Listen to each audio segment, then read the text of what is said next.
You are now listening to a member of the Disney Podcast family. Head over to Disney Podcast Family on Instagram to see all the latest posts for this show and links to other great Disney podcasts.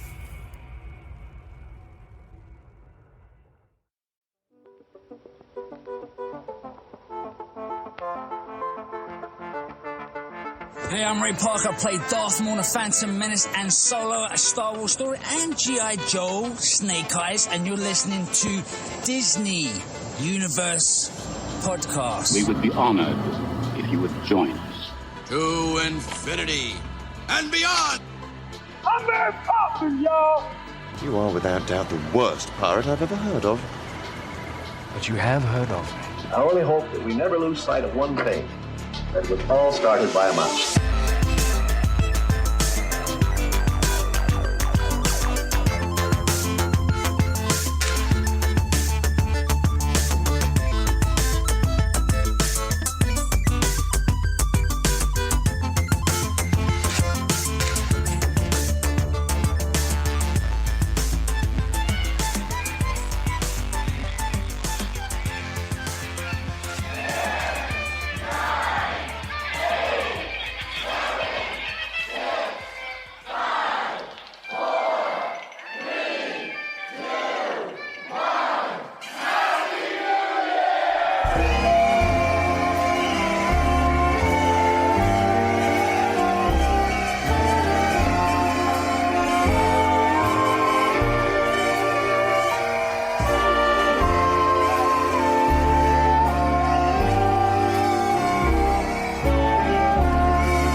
Happy New Year, everybody. We are back, 2024. We are happy to be back after a just over a month break during the holidays. But I don't know about you guys, but I am refreshed. I'm rejuvenated. I'm ready to take this year by storm. This is the Disney Universe, episode 148. I am one of your hosts, Joey, and joining me this evening are my other awesome hosts, Alex and Ryan. How you guys doing today? Doing good, man. Chilling over here. I'm sure you guys are doing real good. Yeah. A little hungover? Yeah. Hungover maybe 8 hours ago. Oh, that's fair. That's fair. Well, congratulations on your win, boys. Big game coming up in a couple weeks. You know, been here before. We gotta win the next one. So yeah, but man, one of us can go down and witness Mr. Brock Purdy doing a parade down Main Street. Oh yeah, yes, Patrick Mahomes will be there for sure. Nah, he'll go to Florida. I think it's already scheduled for Disneyland. Either way, because it's a West Coast Super Bowl. No, he will go to Florida because when he talks, he sounds like Kermit the Frog. So they'll probably have the celebration at Hollywood Studios, Muppet Vision. So Muppet Courtyard meet and greet with Patrick Kermit Mahomes. I'm Patrick Mahomes, and we just won the Super Bowl. Yay! But yes, we are back. We are so excited. Yes, we are talking about the Niners who just punched a ticket to Vegas. But we are here talking about Disney stuff. We got quite a few topics and discussions since we've been off for a little bit, but got some fun things to talk about. Some regulars since it's the year's coming up. But before we get to some of those discussions, we got some mousekeeping to do. So we would love to give a very special thank you to some very special people. Alex, who are those special people? Ho, ho, ho. I'm talking about the best crew this side of the rivers of America, of course, and that is the DU crew. Our crew are our patrons, and right now it's a huge rowdy bunch with Florida Jen, Superfan Jen, Monique, Alfredo, Sasquatch R, Tyler, John, Big Papa Disney Sean, and Wedge Antilles. Yo ho to the DU crew, and if you want to join the crew, go on over to patreon.com/DU crew to join. That was epic. This is gonna be a DU deep dive right now. You guys can't see, but Alex is doing a Captain Hook with his finger. And if you guys remember, or if you guys know, every year Joey posts the same birthday photo for me where Captain Hook is making the hook with his finger and not his actual hook. So that was a fun little deep dive. Deep dive, and you'll see that photo again sometime in September. Yes. I got about 10 awesome. seconds in, and I was trying to decide how committed to the voice I was. I'm glad you doing this now.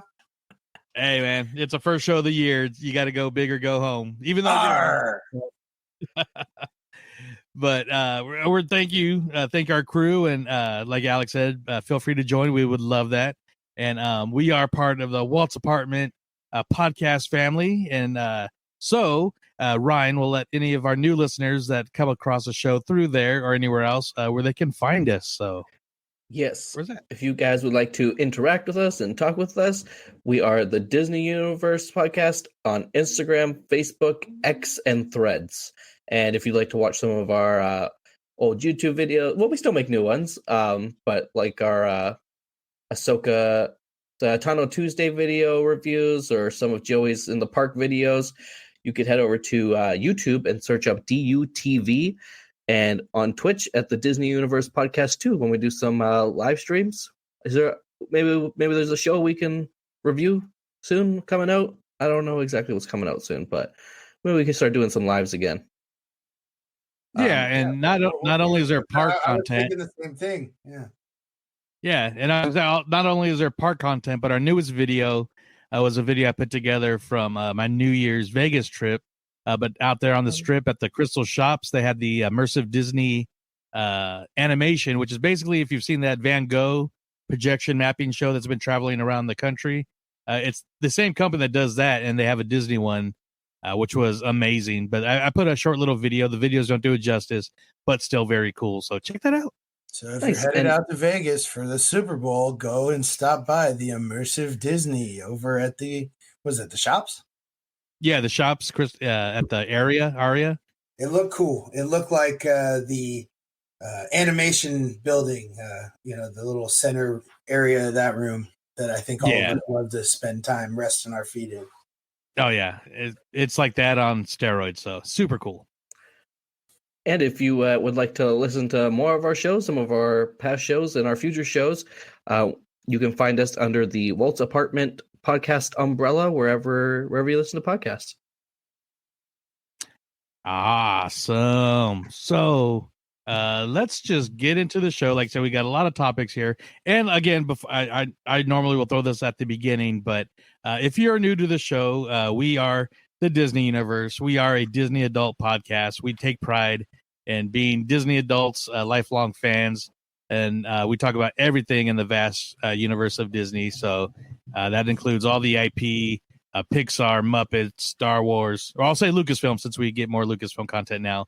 20th Century Fox, something we might be watching on Hulu. I mean, whatever. So be sure to check us out and follow us on our. We take the term Disney Universe or Disney adult with pride. At least I wear it with a badge of honor. So, but we are just going to hit some certain topic points here. It is our first show of the year. We are in 2024, so we kind of do this all the time, every year. Just kind of stuff we're looking forward to. In the past, I would do just like a whole calendar. Sometimes it just, I don't know. It seems too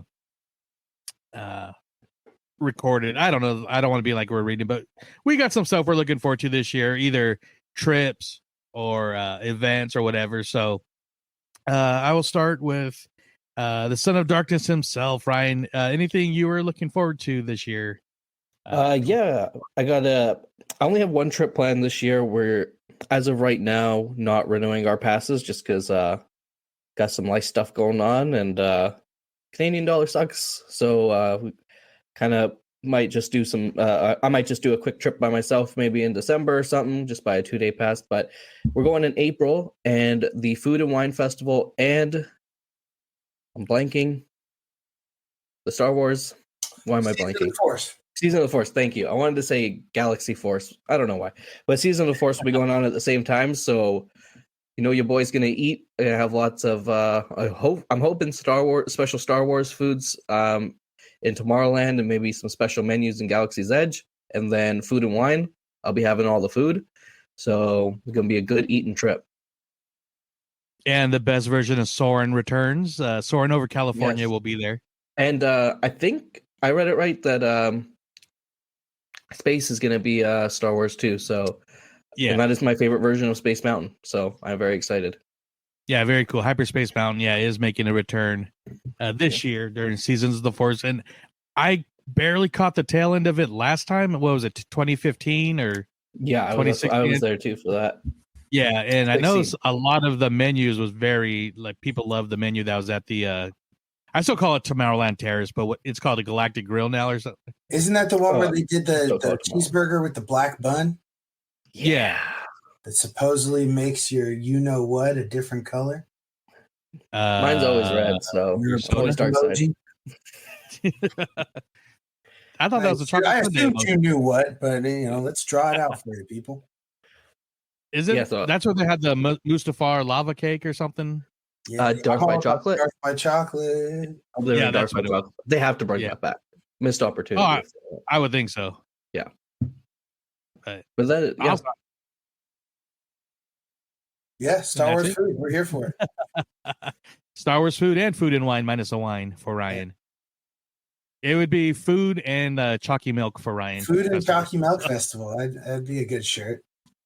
I had a restaurant make me chocolate milk today, and it wasn't on their menu. I was very excited. I always get chocolate milk when I go to a breakfast buffet because that shit's included and it's good and it's bottomless. Although I'm not really going to get past the second glass of chocolate milk and still eat it at a buffet. So, what about you, Alex? What are you looking forward to coming up this year? I was actually just trying to pull up, screens wise, what we have to look forward to in the Disney universe. A lot of interesting things that aren't necessarily Disney or Pixar's. Of course, Deadpool, I think, is the top of all of our lists. You just sent me, I don't know if it was just a trailer or the release date for the Iwaju, the Disney. It's a Disney Plus, and I believe they're working with a African animation company.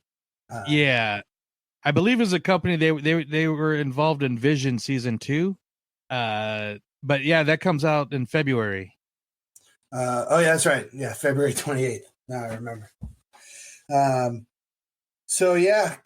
Excited for the screens always. I'm excited for the park, as you guys mentioned. I don't think I mentioned Addie and I, as we haven't recorded since there was a Flash Magic Key on sale. We got Magic Keys. We decided we were going to, if we could get them, and since we were able to get them, I got them. It wasn't as high stakes as Cookie Dash, where I had to sit there all day. Thankfully, Addie was the one sitting and doing it because I was at work. But and even if we didn't get it, just would have meant we would have went to the park less. But now we're going to go more. So yay! And the first trip will be at the beginning of the Food and Wine Festival. Excited for that as always. Excited for Soarin' over California. Just excited to be back in the park and excited to have a pass.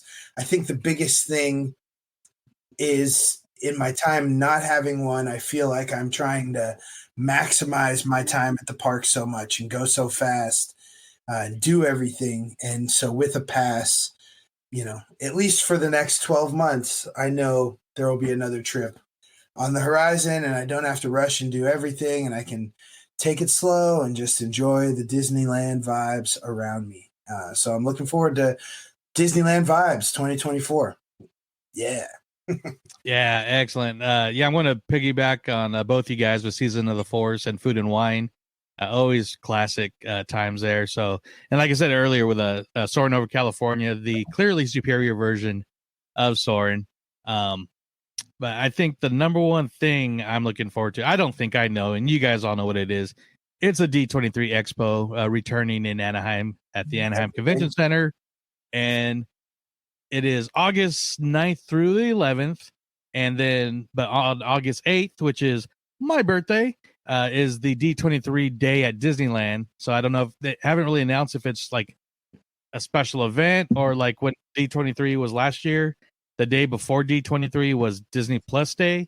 So everybody that got there at rope drop got ears and a button, even D23 colored balloons walking around all day, and Nice. they had a photo pass. So I'm thinking it's going to be more like that. And maybe if you are a D23 member, they'll have like special photo ops somewhere. So, but yeah, D23 is going to be not a whole lot of details yet, but a lot of the bigger presentations, the parks presentation, the live action one, and animation, all that's going to be at the Honda Center this year. And what sounds like will be, and if you don't know, the Honda Center is where the Ducks play, the hockey team. So a lot bigger of an arena than what's at the Expo Center, which is a huge arena. So, and even I think that's 18,000 people. With floor seating too, that's probably closer to 20,000. Yeah, so there's still not too much details about it yet, like the logistics of shuttles or parking and stuff. I'm sure that'll come out soon. Tickets for the expo are March 29th or 6th, March 26th. And so yeah, it'll probably be another crazy cluster to get it. But that's my number one thing. And then even shortly, we'll talk about it. Another one of these dates coming up soon. But me and Courtney are actually going to Sweethearts Night for the Disney After Dark event. So we are Disney bounding as a Disney couple. I will not say it. I will save that for the pictures and video. But check it out. Really excited. And it is the weekend. I totally brain farted this, but it is the weekend of the Super Bowl. And so I will be there all weekend. And then Sunday, we're going to be at the park. So many of our friends and family from Walt's apartment. And Courtney's like, that's Super Bowl Sunday, right? I'm like, what? Because I'm so used to it still being the first Sunday of February, not the second. Like that started last year. So, but I'm flying back, but we'll see. I'll be able to watch the Niner game, hopefully on my iPad. But yeah, I didn't plan that out very good, but I'm excited to go to the park for then. And I've always heard it's the slowest day of the year, so I hope you guys enjoy some short waits. And yeah. And this isn't technically Disney related, but it'll be happening that weekend, and it's something that I'm I got two podcasts for each one of these things going on. We got at Noble Ale Works on Sunday that they're having a tiki takeover. That's a local brewery down there, and so they're having a tiki takeover with known Disney tiki artists, Jeff Granito, Tiki Tony, and who is the other gentleman? I will get it in a second, but it's being put on actually by sorry, I'm just pulling this up right now. That sounds like a blast. What is that? Hosted by hang on a sec. By Kristen. She's one of the hosts of the Nostalgia podcast, and she puts on a lot of events. So this will be Saturday, February 10th, and they're going to have special tiki tasting flights, artist meet and greets. They're going to have a panel, collective print. I mean, I believe so. Noble Ale Works. Is that the day of your event? The day you're going to the after hours?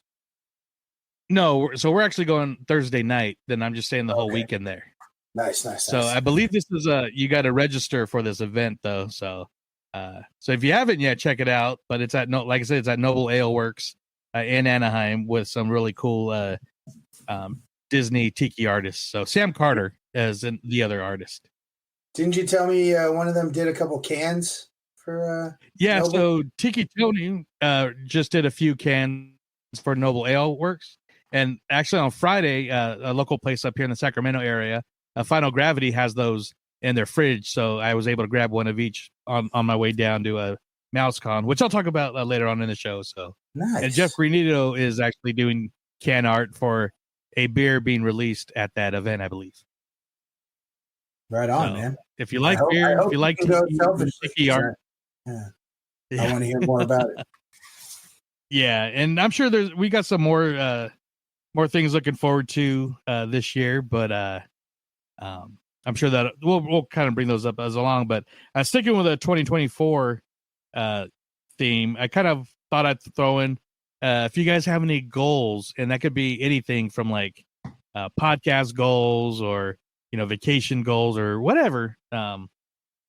Anything you'd like to hope to do this year. I'll start with Alex this time. Oh, shoot. I mean, I don't know if I'd call it a goal, but I really want to go to D23. I've said I'm going to try and go. I don't know if, life will work its way that I'll be able to do that this year, just with other things happening in the world and our family. But I want to go, and I've been really excited to, seeing it through Joe and just through what I can see from the internet. It looks like a really cool time that I'm sure I will be very overwhelmed, but be ready to attack with an open wallet and an open mind. Yeah.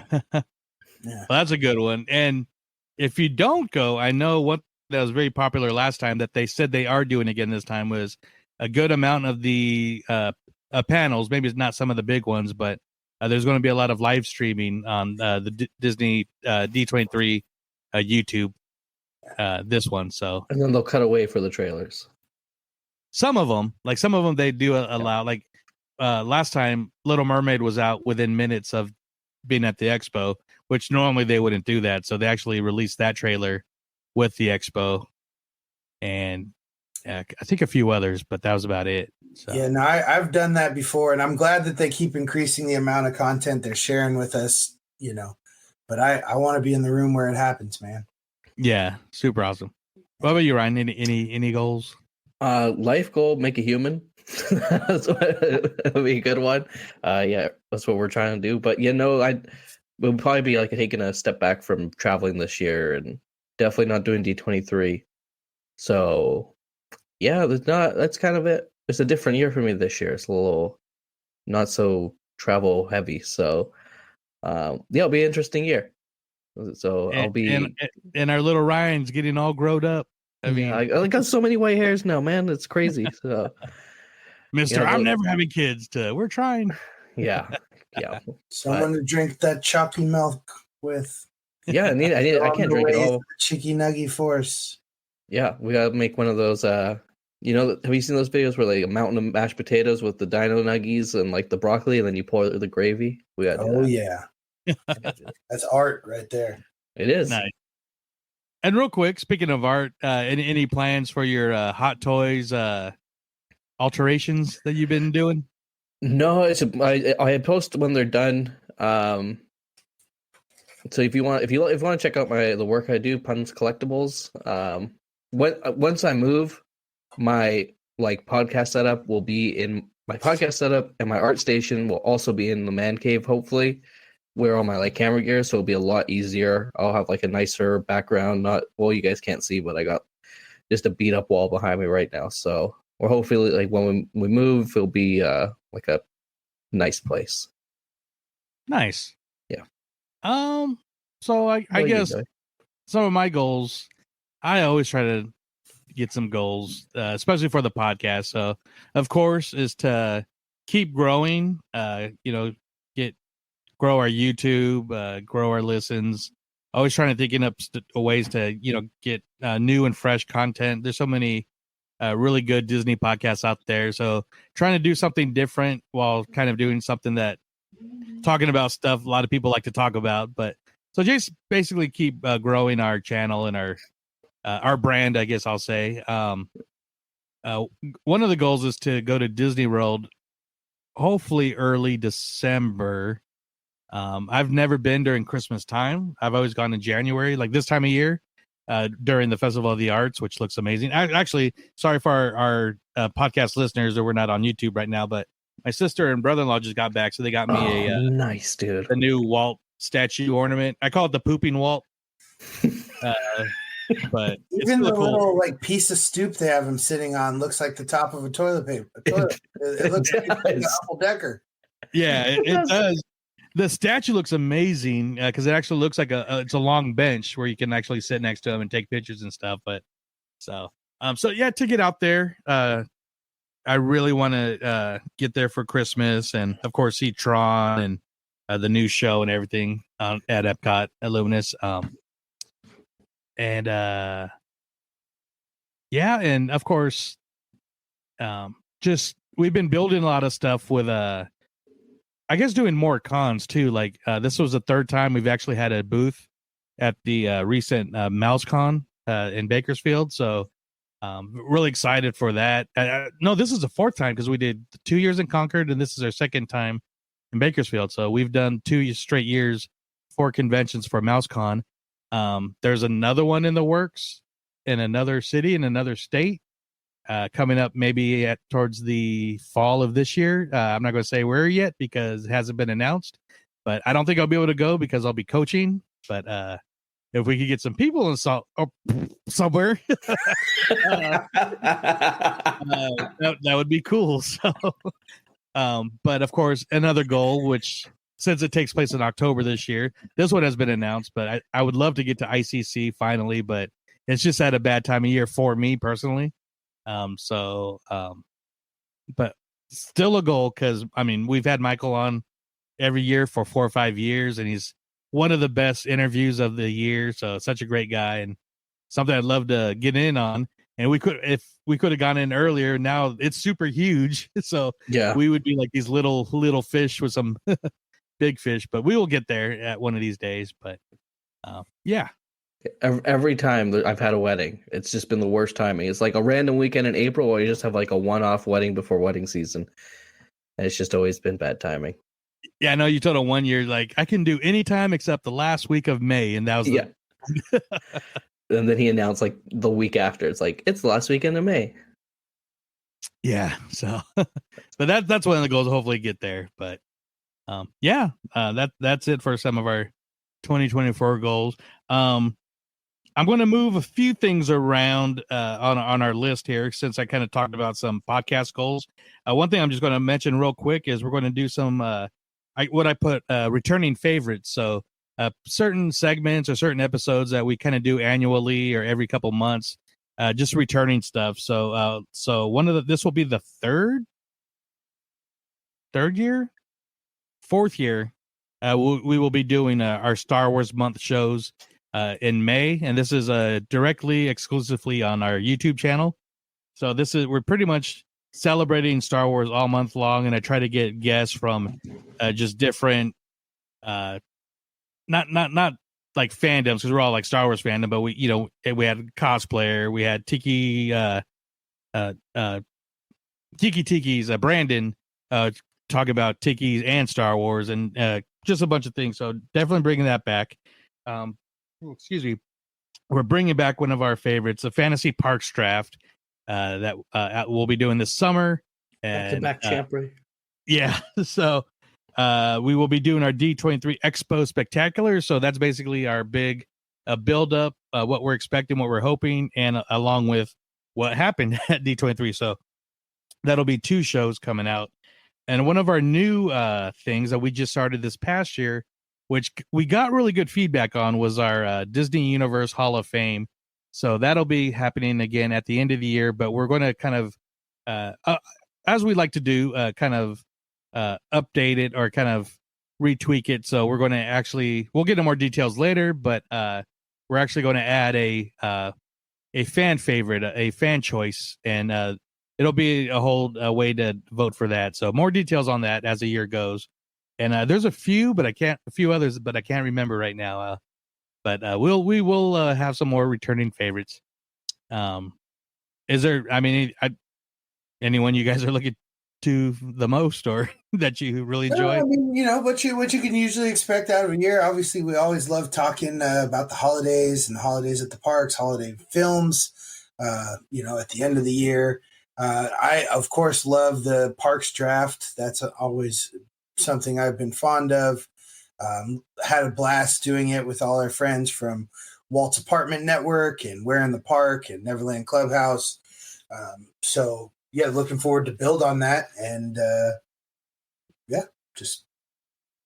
you had some good ideas for this next one that again we'll release some of that information as it gets closer. So, but be on the lookout for that. What about you, Ryan? I love the fantasy draft every year. It's when I play video games like Madden or NHL, I always do a fantasy draft to start like the year. So I just love it. It's one of my favorite things of the year.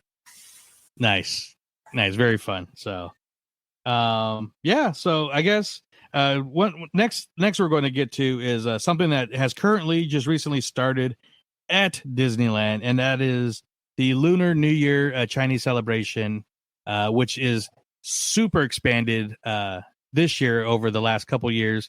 It's actually taking place throughout the entire resort. Normally it's been just DCA with some very small offerings here and there, but there's a lot of offerings all over the entire resort, including Downtown Disney.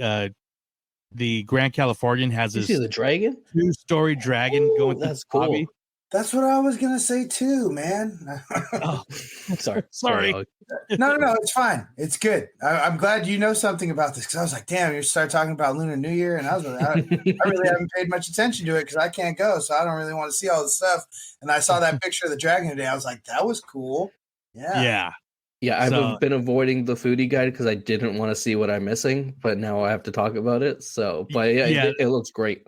This is one of the best looking foodie guides I've seen in a long time. On Walt's apartment, on one of the Extra Magic Hour shows, we had Just Ask Danny. He's a Disney vlogger, and he went through the whole thing, and he made good points that like over the last couple of years, they've seen maybe since COVID kind of got back, but some of the even like the Christmas one, the Festival of the Foods and Food and Wine have been a lot of repeats and nothing like kind of like out of the park. But this list, I'll let you go through it in a second here, but this list looks amazing.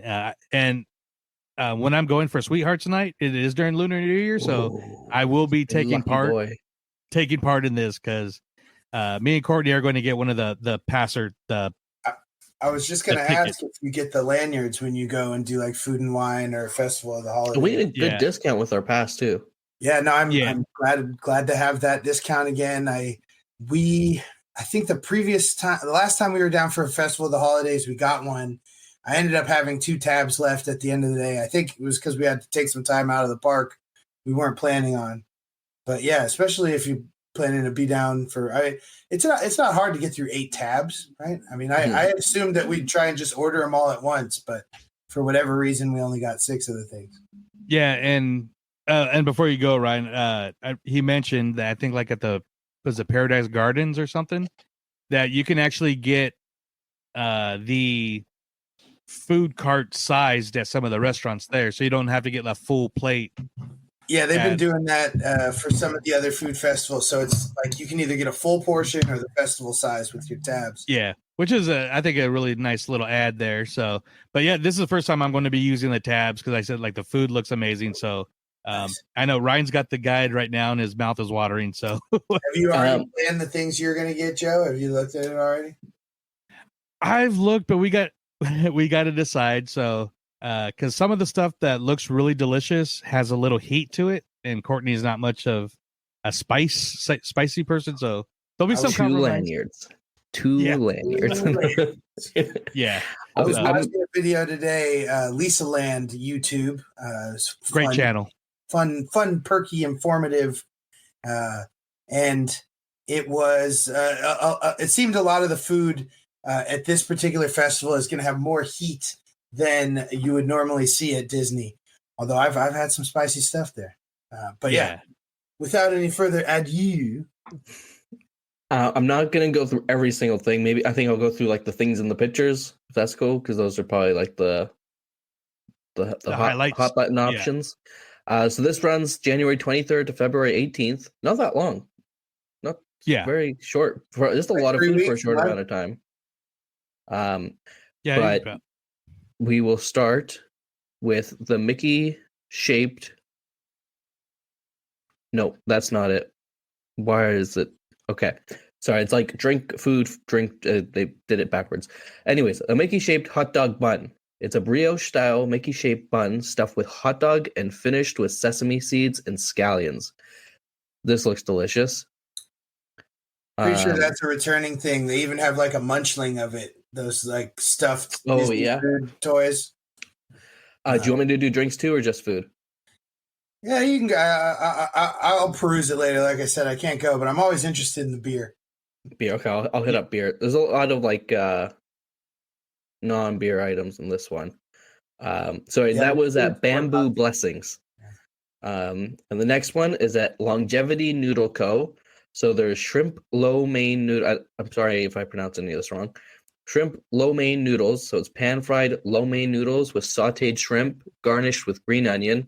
I'm very interested to see how small those shrimp are, because seafood usually gets kind of gets skimpy at Disney. Yeah, this is one of the top ones I want to try. Yeah, it looks good. And then this is just for kids. It's just garlic noodles, long noodles tossed in zesty garlic butter with Parmesan. I don't know how that's Asian, but I guess it is somehow. There's a dragon cocktail. It's nice and pink. It's got lychee nectar, dragon fruit. Probably we can see, but this isn't on YouTube. Never mind. Chinese 5 spice syrups. So I don't know if that's a spicy drink. Might be a spicy drink. And then we're gonna go to the Lucky. Okay, I see that. Yeah, we're on this one right now at Lucky 8 Lantern. Quisaberia. I'm definitely not saying that right. Quisaberia egg rolls. Egg rolls. Yeah, it's a cheese birria with guajillo. Oh, stop butchering this word and answer me. Have you had quesadilla tacos yet? Yes. Okay. Yeah, Ariel makes them actually. As a foodie, I'm sure you'd enjoy birria tacos. Yeah, no, Ariel makes killer ones, but the ones at Pacific Wharf, not Pacific Wharf anymore, San Francisco, yeah, those are killer. Yeah, no, apparently they had to put a limit on how many you could order because of how popular they are. Oh, really? I didn't know that. Two per person, or 2 orders per person, I guess. They are delicious. Jumping down to Prosperity Bao and Buns. I can't read tonight. It's a Kung Pao Bao with plant-based chicken tossed with peanuts and scallions. And then there's the barbecue pork bun with kimchi mayo and garlic chili crunch. So that's that one looks a little spicy. And there's some beer here. Brewery X Grapefruit Panda Pool Party Bamboo Rice Lager. I like everything about that, but the grapefruit. But I might have to try that. And well, if you don't want to try that, you can try the Harlan Brewing Company's Tangerine Dragon Fruit Hefeweizen.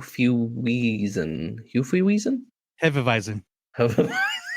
Oh my god, dude, this is a rough one for me tonight. And there's a bunch. How about you just look at the pictures and tell us what you see in the picture? Holy dude! What a way to start the year. I will finish the drinks for Ryan here. I've clearly already had all of them before the show started. After the Harlan Brewing is a Stereo Brewing Company Jasmine Tea Lager. See, man, it's easy. Dude, there's 1,000 beers, man. That's what it should be called. Yeah. The next one we have rice. No, just kidding. Red Dragon Spice Rock Brewery Lychee IPA. I'd be interested in trying that. Big fan of lychee. We use it in beers at Burning Barrel a lot, and it reminds me of Alani because there was a vodka lychee drink that we must have drank like 15 or 20 of over the course of our stay. It wasn't nice. Hawaii. Yeah. I want to see what this Dragon Beer Flight is. Unless that's just, I'm picturing like a dragon board or something. It's probably going to be like nothing. Yeah, it's probably just the 4 beers there. Because usually when they do the foodie guide, they'll list the beers and they'll say like the beer flight's also offered at the same booth, but it's just those beers. Probably be like $100. If it is a dragon flight board, though, that could be really cool. Well, one thing before we kind of continue on this, I'm just kind of skimming through the list right now. And one thing I do like seeing is after a lot of these descriptions, after it in the parentheses, it just says new, like a new item. There is a lot of new items for this festival. And that's one of the things I'm really excited.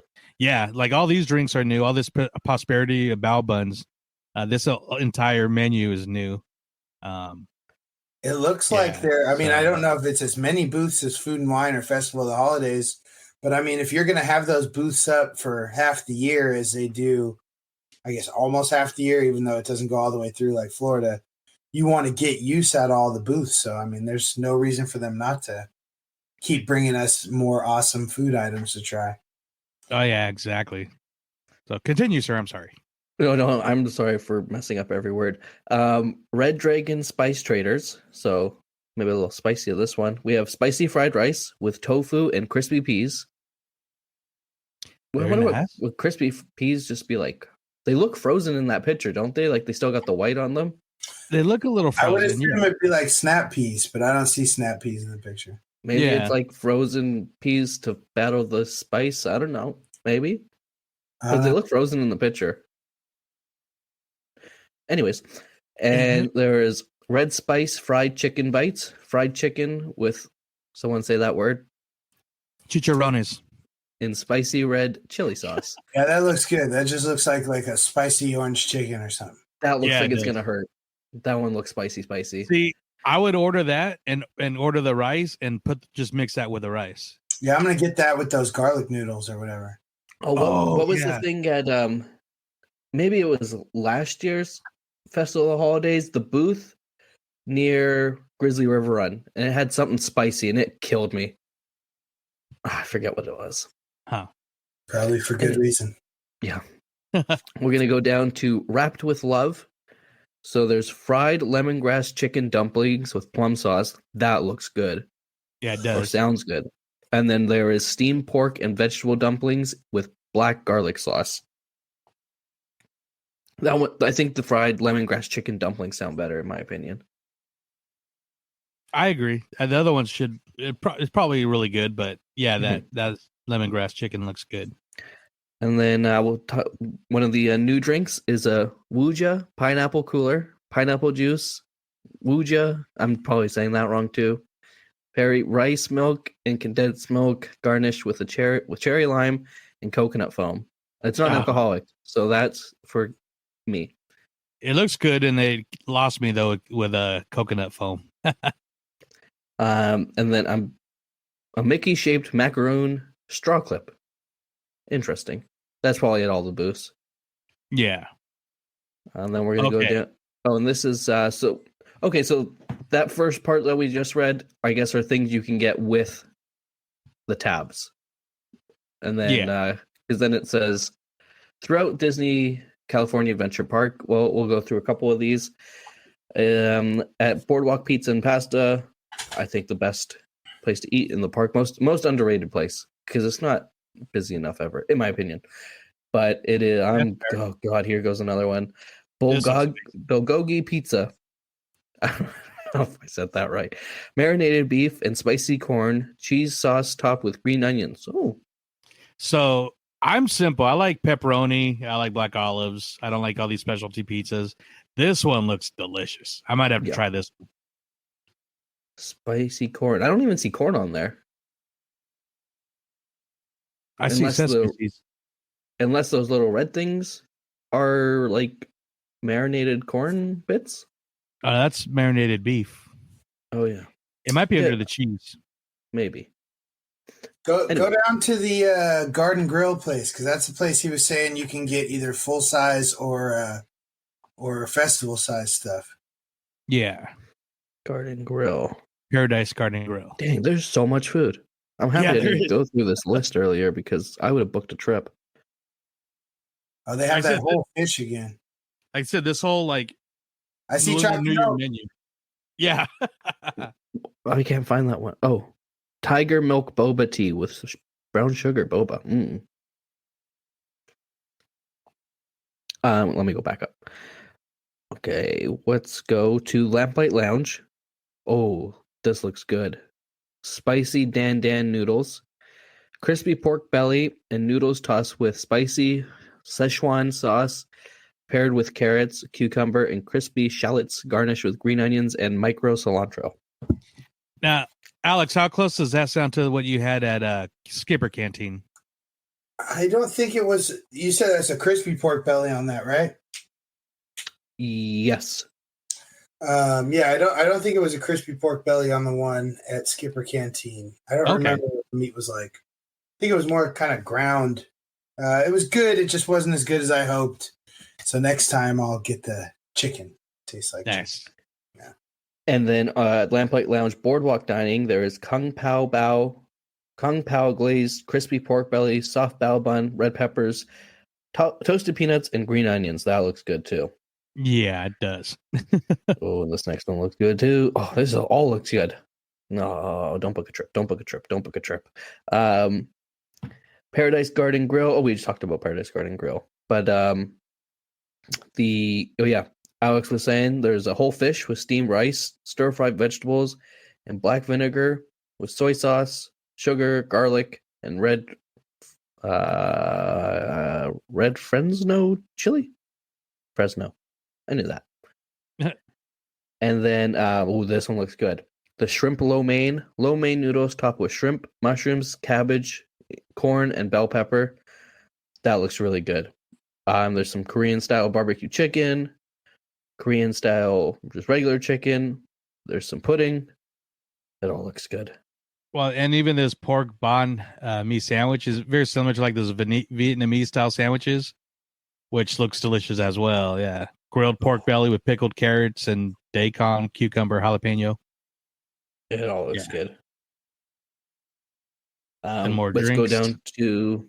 I think we jumped to those already. So the Sonoma Terrace. Oh my god, we've been off for a month, guys. Can you tell my rating? Here we go. Gochu Garu shrimp roll. Do you think is that how you say that? I don't think so. I'm not looking at it. Gochu Garu shrimp roll. What's this? Sorry, when you're done with that, I'm seeing the churro in the picture, and for people listening, is you're not looking at the same thing as us.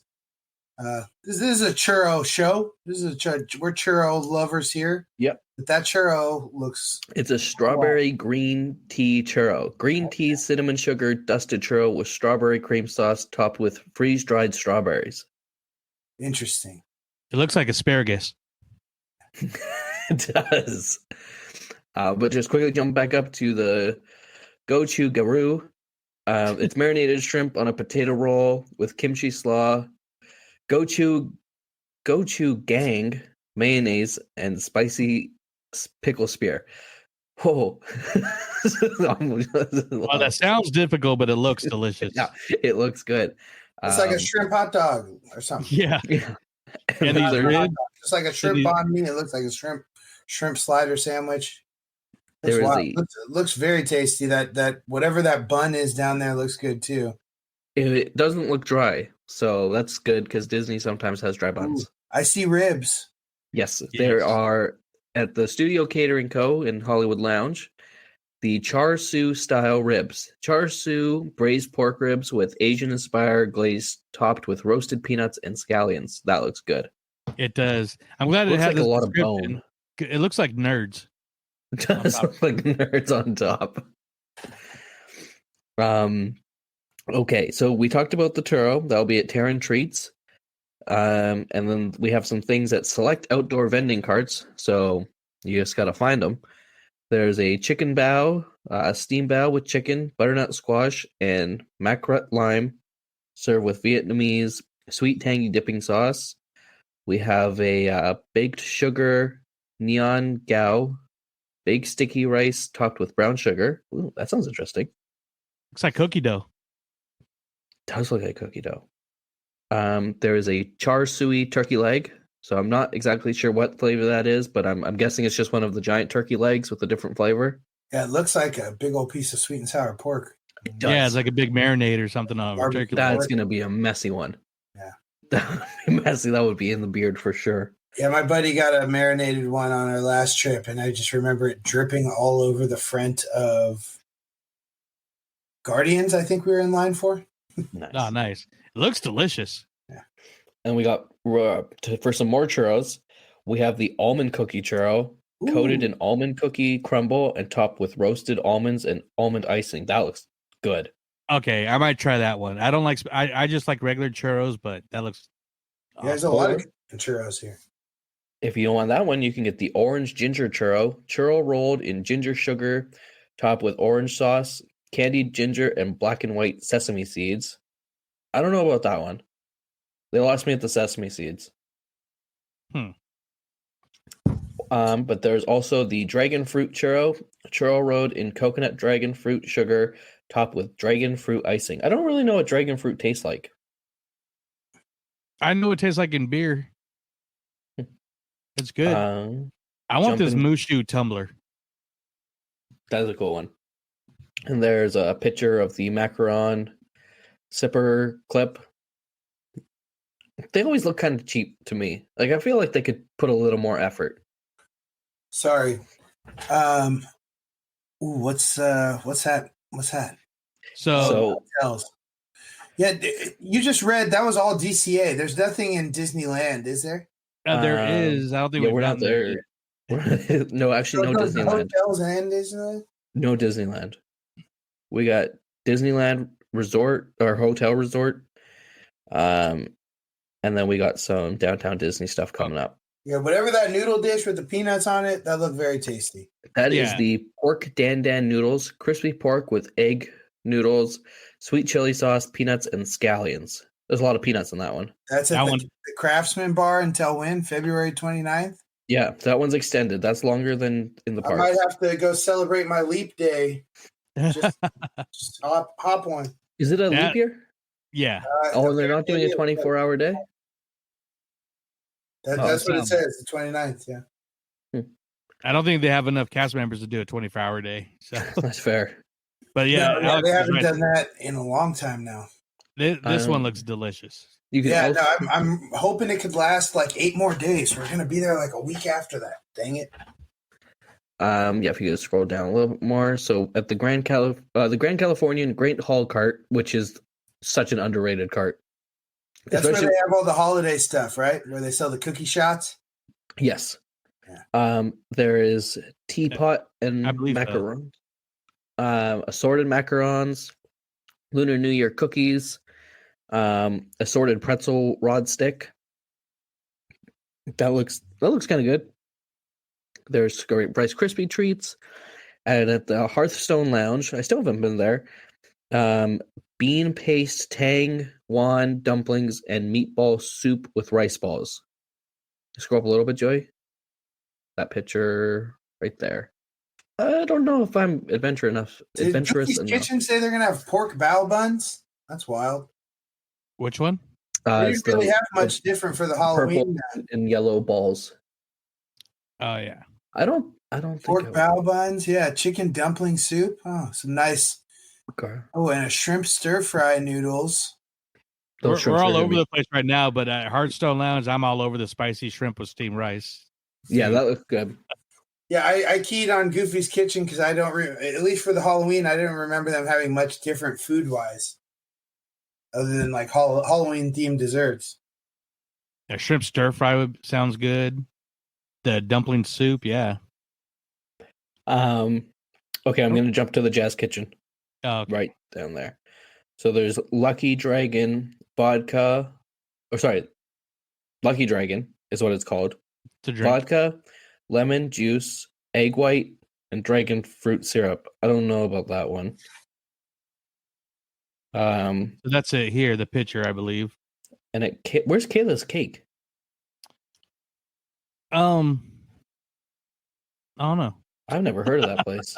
Well, at Kayla's Cake, you can get milk tea mochi egg tart, milk tea infused cream topped with mochi, and a caramelized custard tart. Yeah. I don't know where Kayla's Cake is. Maybe that's like a little... It might be one of the carts, maybe. I don't know. Possibly. At Naples, the greatest pizza place on earth, there is the... Just by Domino's. Benton Me Pizza. I don't know if I said that right. Neapolitan Me Pizza. On Me Pizza. Neapolitan dough, mozzarella cheese, marinated pork, pickled carrot, and daikon radish, raw jalapenos, cilantro, and drizzles of Vietnamese mayonnaise and chili sauce. That is way too much on a pizza for me. I like cheese. There's a lot on a pizza. Ryan is Kevin from Home Alone. Literally. What is that little food thing in the bottom right corner? Oh, here at Splitsville. That is the walnut shrimp. Lightly fried shrimp with a crispy texture and tossed in a sweet lemon glaze and served with sauteed broccoli on a bed of rice and garnished with candied walnuts and scallions. There's a You know lot what of it that. looks like from here? It looks like your chicken nugget mashed potato volcano. It does, dude. But I'm more interested in to the left of it. I can't fully read it from the screen, but it looks like I got you. Yeah. So it is the Dragon's Breath cocktail. So you can't see the picture, but it's like a cup with alcohol, and it's got a little wood thing on top with like smoke steam. It's a little smoker chimney. They light like specific types of wood shavings and then cup your drink with it so the smoke gets into the drink, and then you kind of open it to exhaust. But yeah, I've had some nice smoked whiskey drinks before.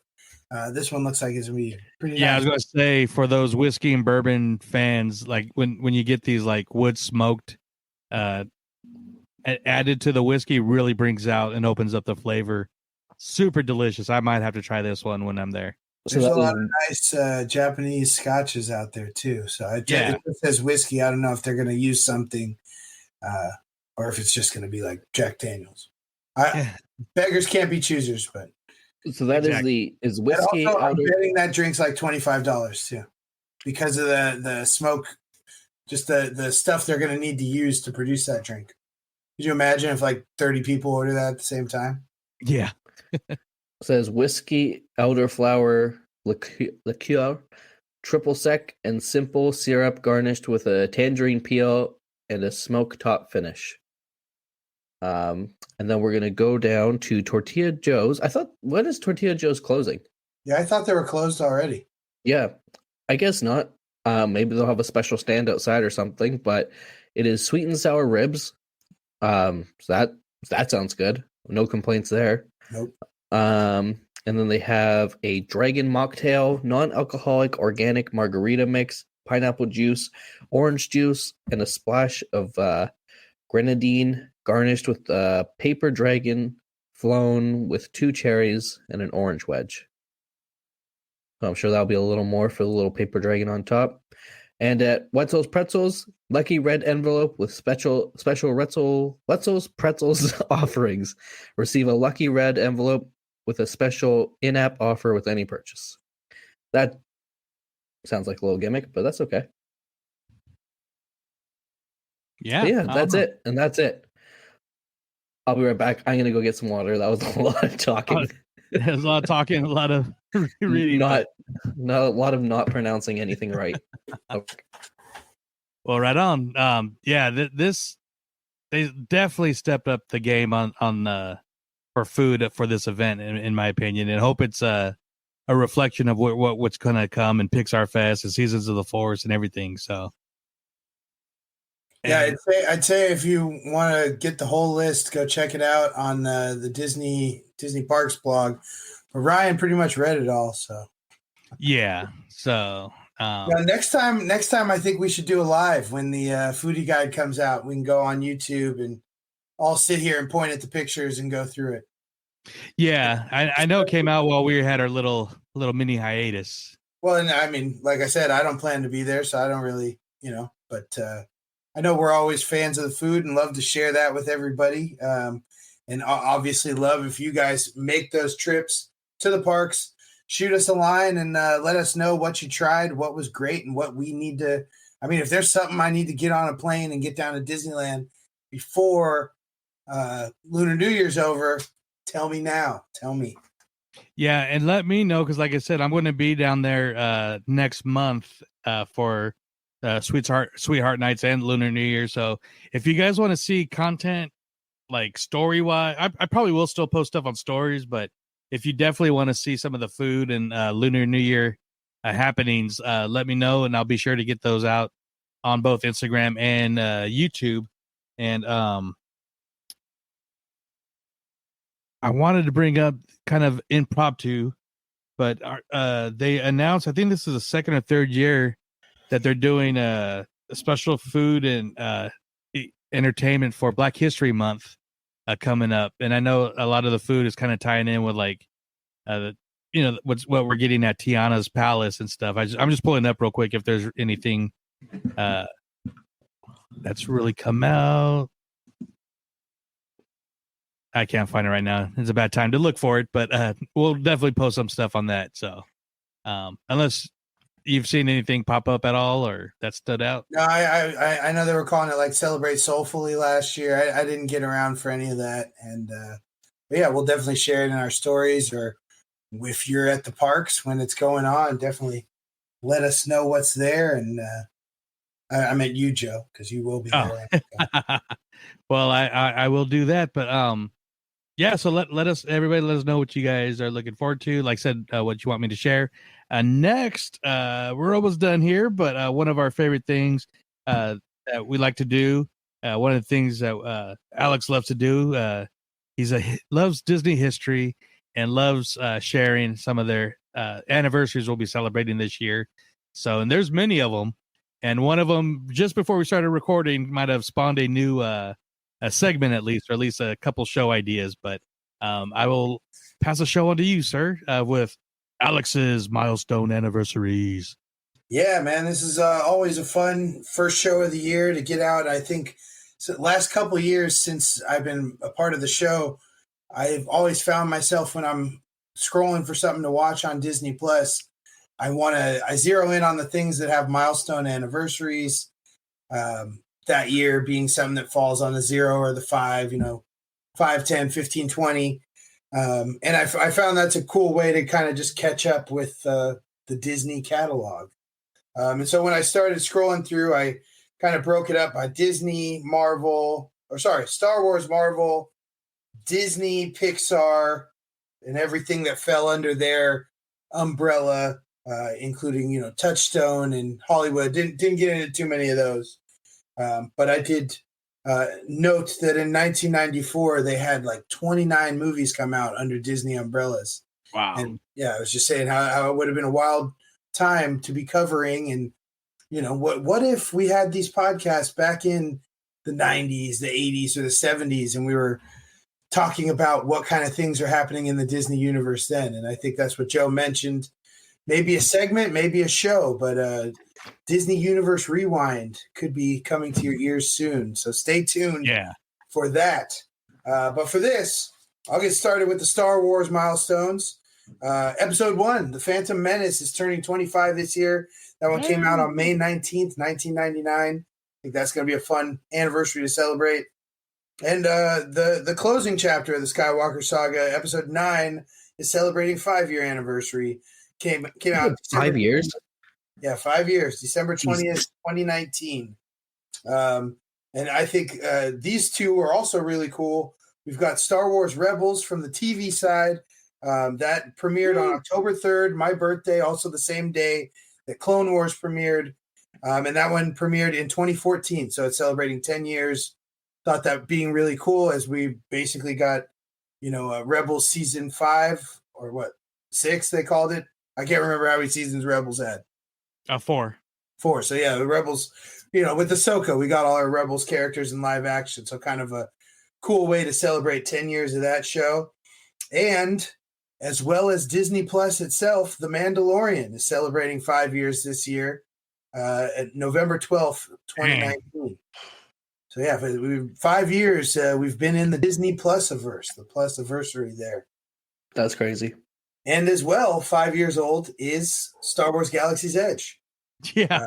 At least on both coasts, the parks, Smuggler's Run, and then Rise of the Resistance in Florida did manage to open in 2019, while in California it opened about 5 weeks later in January of 2020. So for the most part, we just say Star Wars Galaxy's Edge is 5 years old this year. And real quick, with The Mandalorian, while we had our little break, got a lot of Star Wars and Mandalorian news. And I mean, the fact that this little show that nobody knew anything about where it was going to go is all of a sudden going to be on the big screen. So, I mean, that's pretty awesome. So, well, I'll talk about that later. Yeah, we'll see. They've announced a lot of movies that haven't come out yet. So I'm on the fence. Yeah. That's what's so great about this. This is announcements of things that already came out. There's nothing to be on the fence about here. From the Marvel universe, the Marvel side of the Disney universe, Captain America, the Winter Soldier was released April 14th, 2014, celebrating a 10-year anniversary. As well, Guardians of the Galaxy, the original, August 1st, 2014, 10 years old this year. And then we had 3 releases from 2019, Captain Marvel, Avengers Endgame, and Spider-Man Far From Home, all celebrating their 5-year anniversaries. Nice. Now into the big ones, the Disney catalog, Adventures of Ichabod and Mr. Toad, October 5th, 1949, will be 75 this year. Damn. Our big old milestone for the Disney universe. 20,000 Leagues Under the Sea will be 70.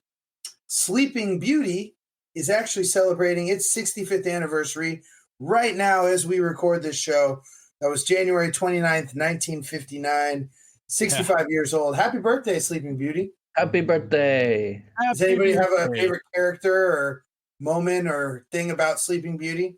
I will share when I had the membership and lived in San Francisco for the Walt Disney Family Museum, I got to see a bunch of their special exhibitions in the the second hall they have there, and one of them was the art of Ivan Earl. Once I got past learning how to read his name, it's spelled like EVYN. I don't know.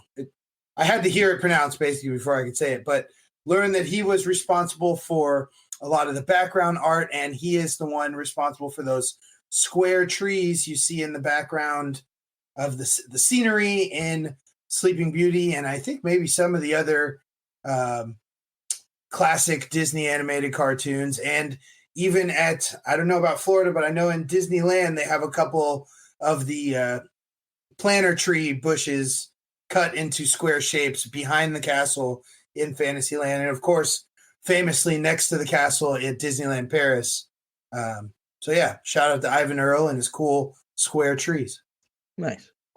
No, this movie is a classic. The thing that does stick out is that animation style, especially like you said in the background and everything.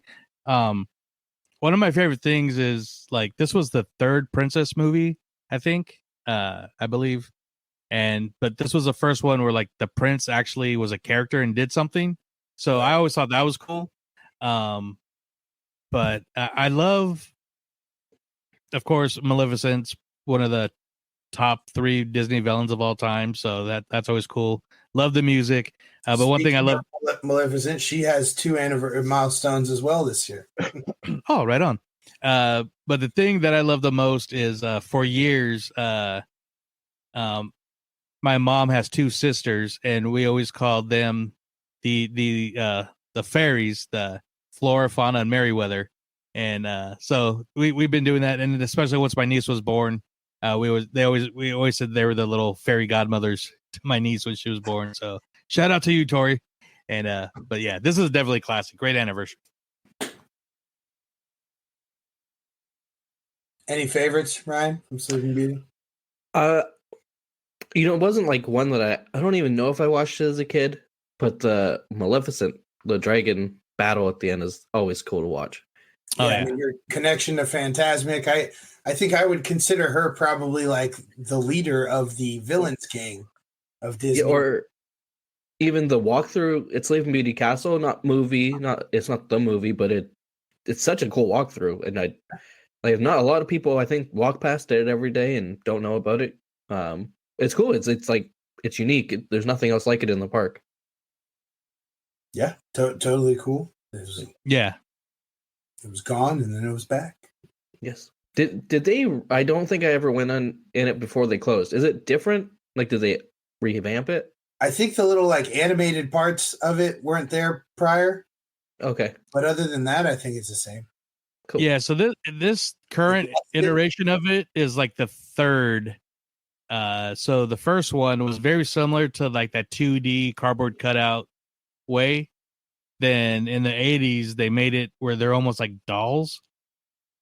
Oh, okay. And then kind of like look at it. Windows. Yeah. So then once it had, I think, where we at 65, so maybe during its 55th anniversary or 50th, when they did a re-release, it might have been their 50th anniversary, which makes sense. They kind of went back to that old style look, but added the new digital effects in the 2D. So they kind of blended the best of both worlds. Nice. Yeah. Happy birthday, Sleeping Beauty. Just thought we'd stop and take some time since it's actually the birthday today. Another big Disney movie, Mary Poppins, August 29th, 1964, will be turning 60 this year. Woo-wee. And then I favorite of Ryan and Mama Ryan. Maybe they'll put it in I wonder if they'll put any of these in theaters for because there's some big anniversaries, but yeah, I mean, I wrote down a lot of stuff that I probably won't go over, but I will share with everyone listening. I got these all from a list at d23.com/list-of-disney-films. That's all it is. It's like a list of over 500 or 600 movies from Snow White all the way through whatever they just released last. Probably Wish, right? It's like the last one. Yeah. And including Touchstone, Hollywood Pictures. Like I had Splash in here and, I don't know, a bunch of other stuff. I noted Splash because of its, relation to the story of Splash Mountain and how Michael Eisner wanted to tie in with that in the ride, even though it has nothing to do with a mermaid in that ride. Yeah. Where was I at? The Black Hole. I think that's one that I'm definitely going to, from this list, go and give a full watch. I know from all the stories about Star Wars and how that movie blew up in 1977. This came out in 1979, December 20th. So it'll be 45 this year, but this was Disney's kind of answer to Star Wars, or at least attempt to answer to Star Wars at the time and try and have that cool space opera. And I believe it fell pretty flat. But there's a cool robot figure. Do you remember his name, Joe? Was it Dave? No, that was at a different movie. Oh, dang it. I can't think of it right now. I seen they had a pin for him at the Pin Traders one. So yeah. I think like a lot of things, might be finding I don't know if I call it a second life, but some fandom through the cultness of its classic nature. Honey, I Shrunk the Kids. I know you just posted a picture of Amy O'Neill down at MouseCon in Bakersfield. That movie's turning 35, came out June 23rd, 1989. Wow. As well in 89, of course, The Little Mermaid, November 17th, 1989. That movie turns 35 this year as well. And moving on to 94, that big year, I said had 29 movies come out. For our purposes, of course, we have to mention The Lion King, celebrating an anniversary on June 24th. It's turning 30 this year. And I thought it was cool. Angels in the Outfield. I was a big fan of that movie and tend to go to Angels games when I'm in town for Disneyland. That was July 15th, 1994, even though the stadium scenes were shot at the Oakland Coliseum. Nice. Yeah, my high school was doing like that little competitions. If kids got their grades up or did some community service, they got a chance to become like extras in that movie. So nice, that's cool. Yeah, great movie. 99, Tarzan was released on June 18th. That movie's turning 25 this year. I remember that. Soundtrack from Phil Collins. It's one of my favorite memes is the one, where it's like, we just need you to put out, a couple songs for this animated movie we have coming out. And then it's Phil Collins and the piano's on fire. Yeah. Every song's a banger. Sorry, real quick. That reminded me of that. Also, I think they used that meme for like when Force Awakens came out or Last Jedi, and they're like, John, we need some trailer music, and so you see John Williams on the piano on fire. They're like, it's just a trailer. Oh yeah, I seen that one for. They've used it for Hans Zimmer, and we need you to write a theme for our new land. Yeah, it's a full orchestra. So 99, there's also a documentary, The Hand Behind the Mouse, the Ub Iwerks story. I'm not sure if this is on Disney Plus, but if it is, I need to find it. And I noted this because of course, is directed by our favorite documentary director, Leslie Iwerks.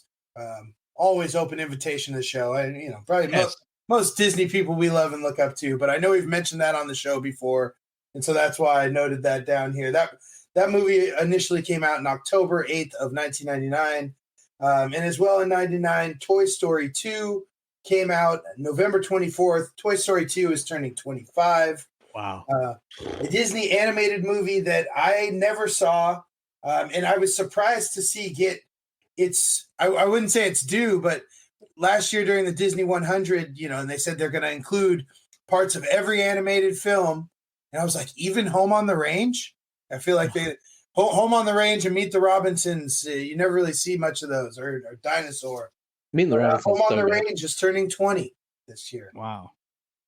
As well as The Incredibles. Those came out in 2004. National Treasure also came out in 2004, November 19th. Another movie I'm ashamed to say I haven't seen. When writing this down, I saw some details about how at the time it was kind of one of the biggest undertakings to film in historical landmarks that they did. Yeah. And they filmed it in some sort of not quite IMAX, but cool picture film. So I don't know. I got all this to say, I'm sure it looks really cool. It's a fun movie. Another documentary, The Boys, the Sherman Brothers story, came out April 25th of 2009. So that's 15 years old. That's a great one. As well as Up. Up came out May 29th of 2009. And another documentary that I believe is on Disney Plus, Walt in El Grupo. It's a documentary about his trip to South America that ended up resulting in Three Caballeros and was the other one? Saludos Amigos. Saludos Amigos, thank you. Yes. Princess and the Frog is turning 15, came out November 25th of 2009. And I mentioned earlier, Maleficent has 2 milestone anniversaries. The original Maleficent live action came out May 30th, 2014, celebrating 10 years. And Maleficent Mistress of Evil came out October 18th, 2019. So that one's 5 years old. As well in the 10-year club, we have Big Hero 6, November 7th, 2014. 2019 was a big year for the live-action remakes. Dumbo, Aladdin, and Lion King all had their live-action remakes come out in 2019, as well as Toy Story 4, Lady of the Tramp, and Frozen 2. Those were all 5-year anniversaries. And I wrote Noelle as well. Noelle and Lady of the Tramp both came out with Disney Plus when it first came out November 12th, 2019. And those are my milestone anniversaries for what we see on screens. And then I had mentioned earlier with the Star Wars anniversaries. And so I went into things I could find in the parks with milestone anniversaries. One that just happened at the beginning of the year, the Dapper Dans turned 65. They debuted at Disneyland on January 1st, 1959. Monorail and Matterhorn both debuted on June 14th, 1959.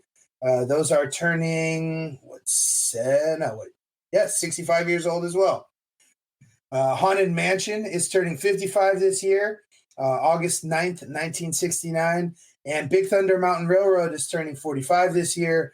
That one first launched in Disneyland September 15th, 1979.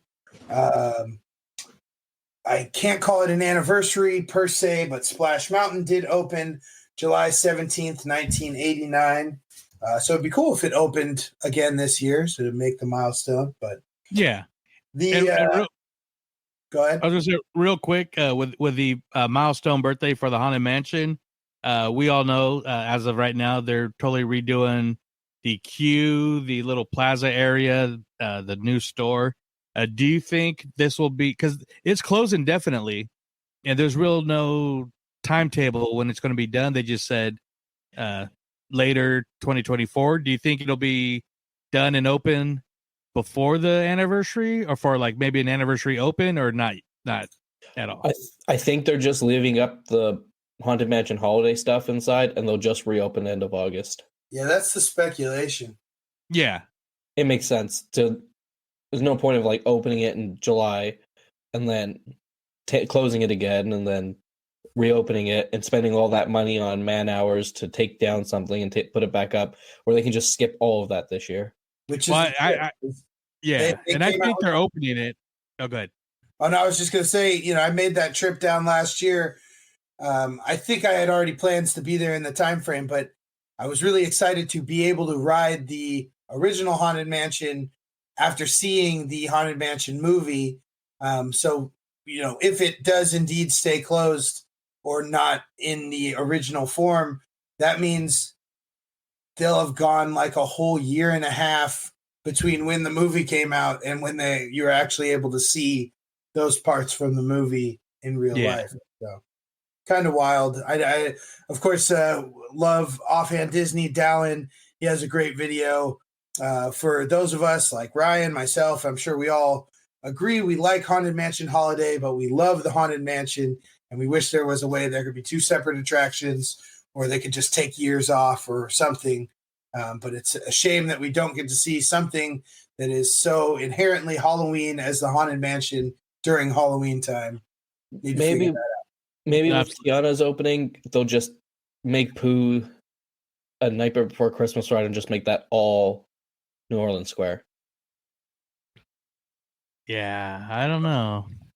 That's what I would like to see. I mean, you could see it though. Go out there in what was once Critter Country. It's kind of a wooded area. You could have the the trees with the different holidays. Right. You go down and fall into Christmas Town, and there you go.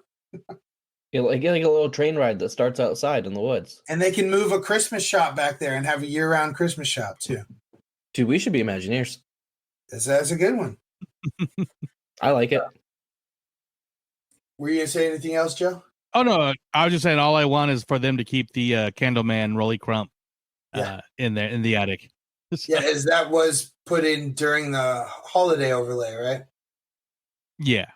Yeah. So hopefully that stays. Roger Rabbit's Cartoon Spin turns 30, January 26th. So that just happened a couple days ago, 1994. And something I didn't think would stick around as long as it did. I guess they just pull it out whenever they want to have a show in the park. Is Mickey's Mixed Magic. It's 5 years old. Debuted January 18th, 2019. California Adventure. Not an anniversary because it's a different ride, but the Tower of Terror opened in 2004. So that shaft, if you will, is 20 years old. The Pixar Pal Around is turning 15. Nothing else really a note. Trying to see what Magic Kingdom. Their Many Adventures of Winnie the Pooh is 25 years old. That's crazy. That's the one that took over Mr. Toad's Wild Ride, I believe, right? Yeah. And Seven Dwarfs Mine Train is 10 years old. May 28th, 2014 is when that opened. Wow. Test Track is turning 25 on March 16th of 99. So that's 25 years old. What else do I have here? Hollywood Studios.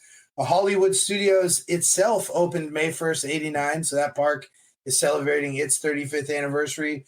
As well, the Indiana Jones Epic Stunt Spectacular, which is deserving of that whole title, has been going since opening year. That opened August 25th, 89. So it's amazing. That show's been running. It's, especially with theme park shows, you see things come and go.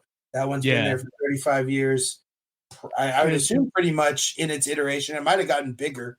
I think there's a few times it might have actually gone. I couldn't imagine they had all those big props on opening day. Well, I think it went dark a few times because they're going to retheme it, but then the fans of Disney World you can't get rid of it, and I think that's happened twice in the time. So grab your pitchforks when they come for our stunt spectacular. Exactly.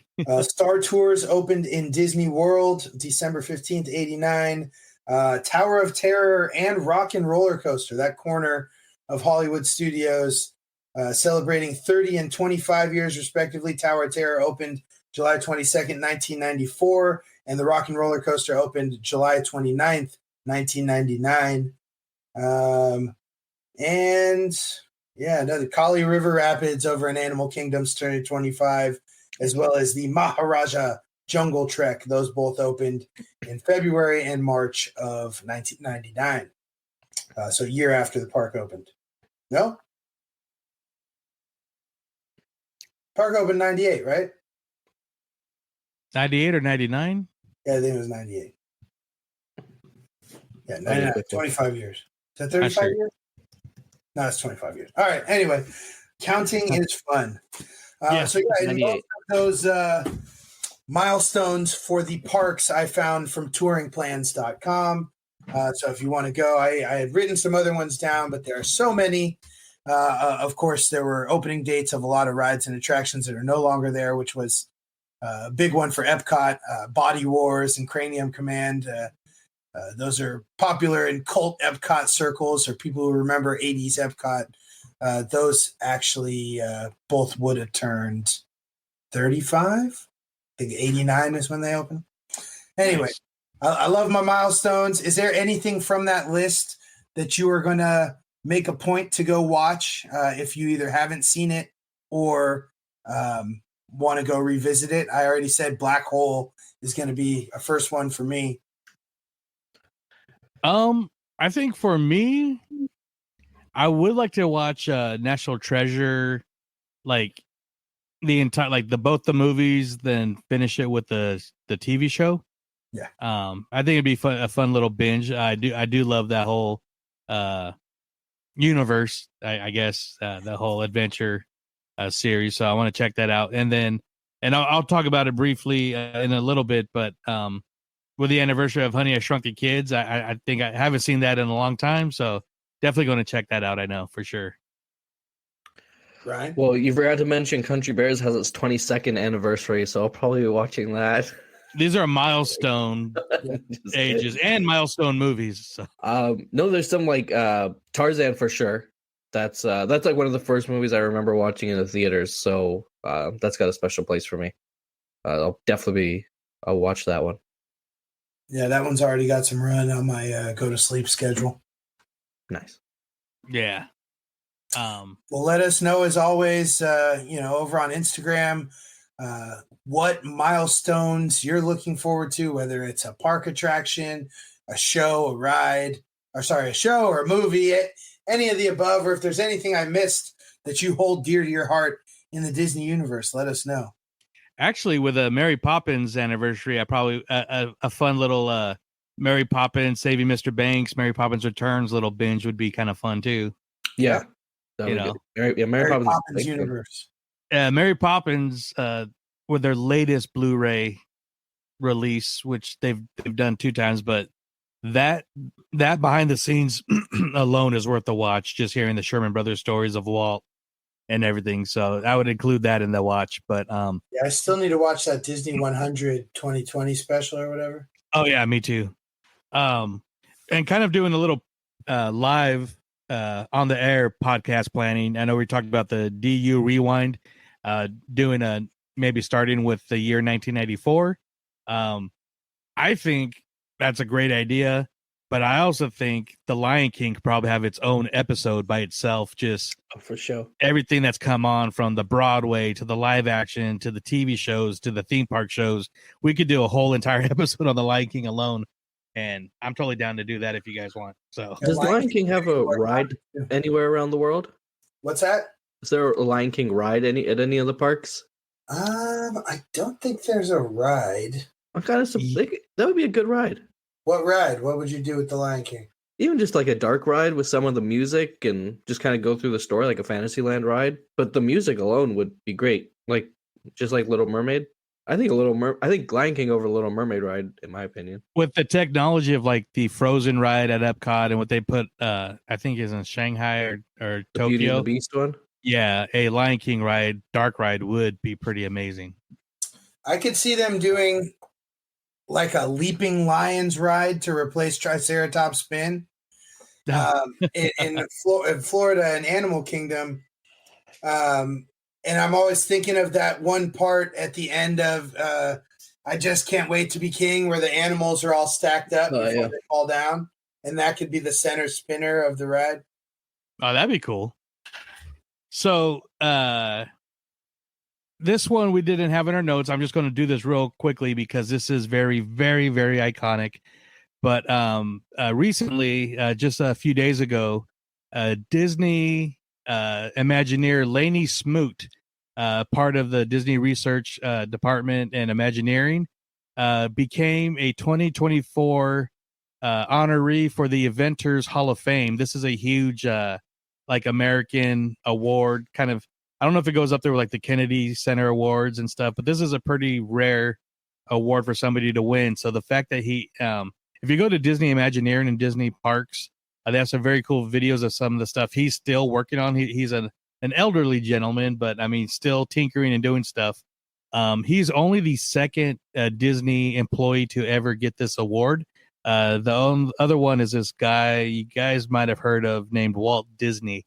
So Disney Universe legend. Yeah, Disney Universe Hall of Famer. He's not a Disney legend, unfortunately, which is weird. Walt Disney, but no, check out the Disney Imagineering Instagram page. They've done a couple of stories about him in this recent honor. So this was very cool. So yeah, and I remember reading something about him earlier last year. I think it was an Imagineering Monday for Philander. If you follow him, he's a VIP tour guide. He's got a good Instagram presence. But it was talking about how he has, I think he owns the most patents in the Disney company. Yeah. And it highlighted how in Haunted Mansion Holiday, when the Leota's head is floating and they do the projection like it was his invention that made them able to do that. I'm assuming some sort of small rear projection camera. I don't know, but yeah, that's some genius stuff. And I applaud and love any sort of genius that is going to making our Disney parks experience better. So yeah, absolutely. So hopefully he gets rewarded. I'm not sure if he's a Disney legend, but if not, this should definitely be a jump start for him to get one. So very cool. Also, I don't know if you said it, Alex. I might have just totally blanked when you did, but 60th anniversary of the 1964 World's Fair, which had lots of Disney. Oh, nice. Oh, that's solid. Yeah. Sorry, I don't know if you mentioned that, but I know it's Small World. I was just looking in the movies, shows, and parks, but there are definitely a lot of things from the 64 World's Fair that ended up in the park. And obviously, I'm not, trying to skip over the other rides. I was just keying in on the 5s and 0s. Yeah. Yes, it's a big one for Disney. The first animatronic, right, Lincoln? If I'm remembering correctly. First, or like human animatronic. Yeah, the Tiki Room. Yeah, yes, I meant human, and then Small World, and then I feel like I'm missing something else. World of Motion was part of that. That ended up being a ride out in Florida, and I believe the tech for World of Motion is what gave us the People Mover. Yeah, People Mover. I think. I think the second World's Fair gave us like the circle of it, like the Carousel of Progress. But the first one was strictly Small World, Lincoln, and I think Carousel of Progress was the same one. 64, 65 World's Fair. Yeah, it might have been. Yeah, that could be a whole show too. Oh yeah, absolutely. So I got one more thing before we're done. I'm going to do a quick breakdown on MouseCon Bakersfield. But before I do that, I just thought of this right now. I figured we've been off for about a month and a half, just before Christmas. And while I'm doing breaking down MouseCon, if you guys have any story, any news item that has been announced or mentioned in the Disney universe that you would like to share, I'll give you time to think about something. I got something I want to bring up. So, but I'm just going to quickly break down Bakersfield MouseCon. This is the second time we've done this. I had a table, and I had help from Courtney and Kelly of Neverland Clubhouse.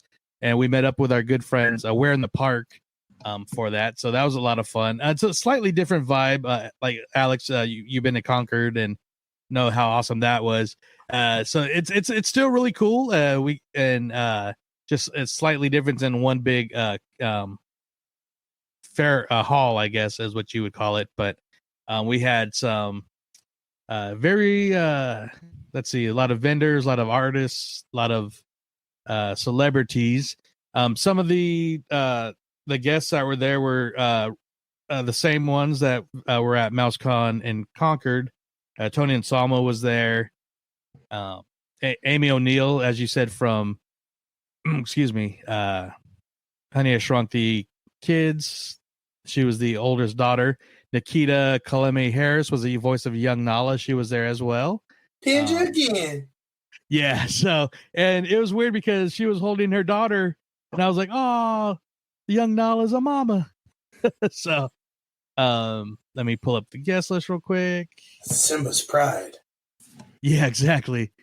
Stan Alexander, he was a voice of Flower and Bambi. One of the later additions was Keith Coogan. He was Todd from Fox and the Hound. He also played the brother from Adventures in Babysitting, and he was also in Don't Tell Mom the Babysitter's Dead. If you've seen that movie, he was, again, the brother. But, like, the dishes are done, man. You know, the Irina Bedard, the voice of Pocahontas, was there. Like I said, Tony Anselmo, Amy O'Neill, artist Rick Farmelo. He did Scuttle, LeFou, and Abu. Joan Giammalva, he worked on Welcome to Pooh Corner, Teddy Ruxpin, and it looks like Land of the Lost, the original one. Katie Lee, she was a voice on Gummy Bears. She was the, what's her name? The yellow one. Sunny Gummy.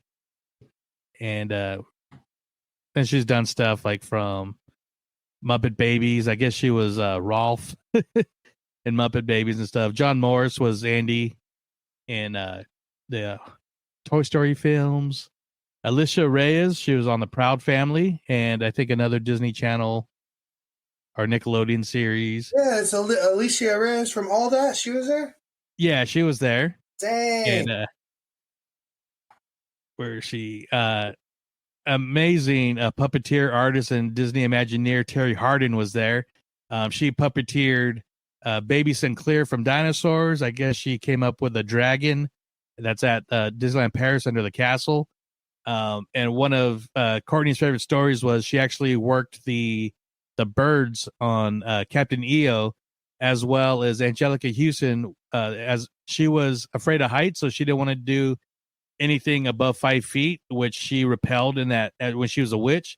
So anything higher than 5 feet was Terry Hardin, because she also worked as a stunt double.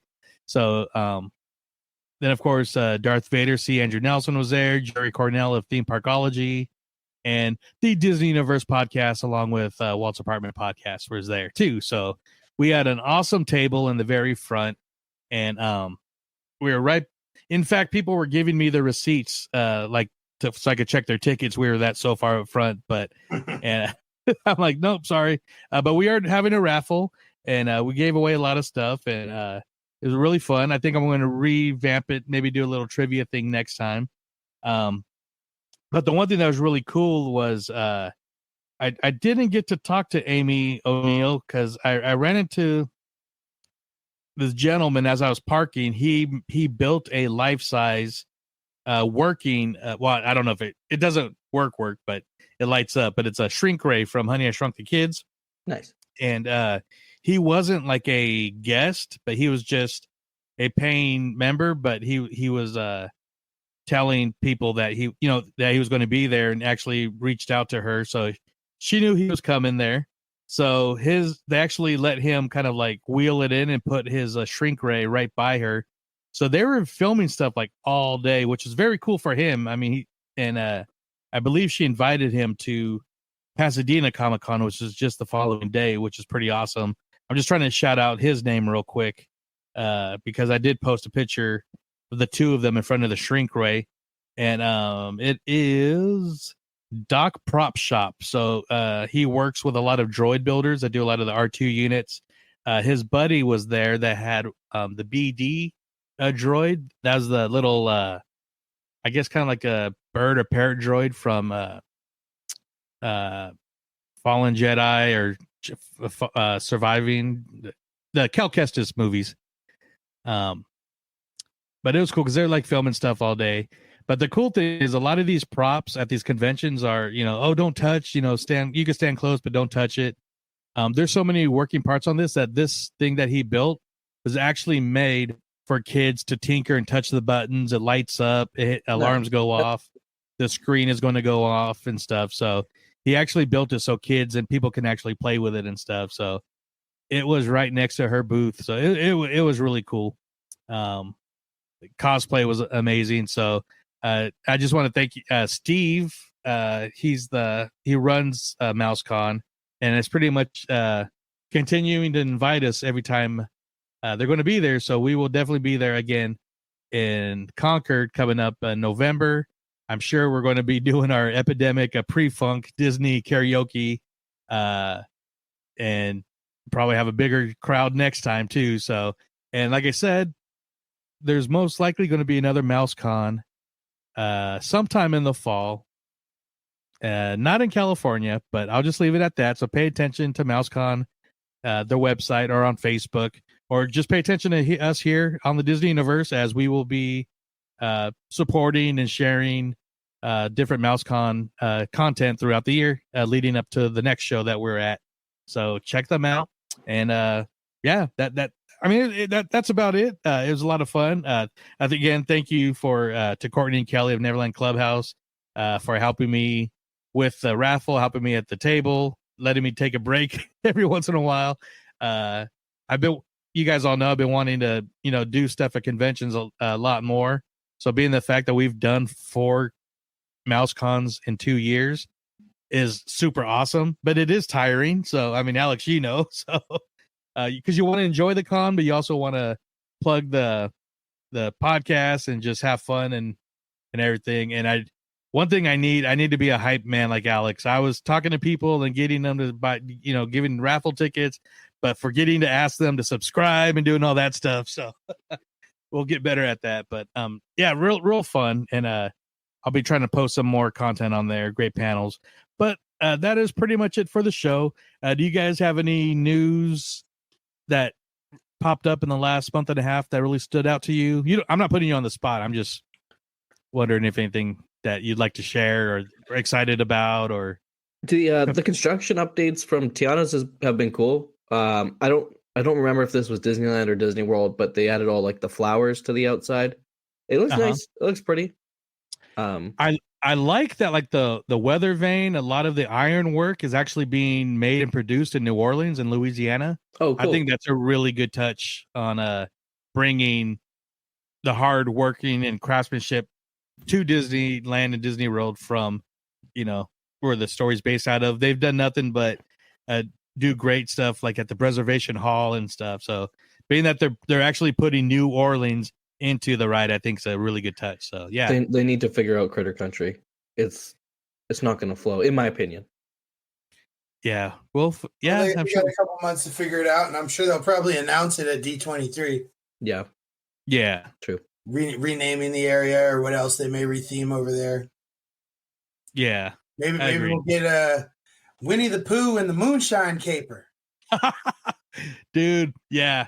Bringing new meaning to those honey jars. the Mason honey jars? Yeah. Nice. What about you, Alex? And any news item kind of I don't know. You excited? What would you mine has to do with Lorcana. Oh, go ahead. Yeah. I was just excited. I opened for those of y'all who listen to our Lorcana episode or our Lorcana, it's a Disney card game that's similar. It's a trading card game, TCG, similar like Magic, Yu-Gi-Oh, Pokemon, something like that. There's all kinds of different Disney characters and songs and different things in it.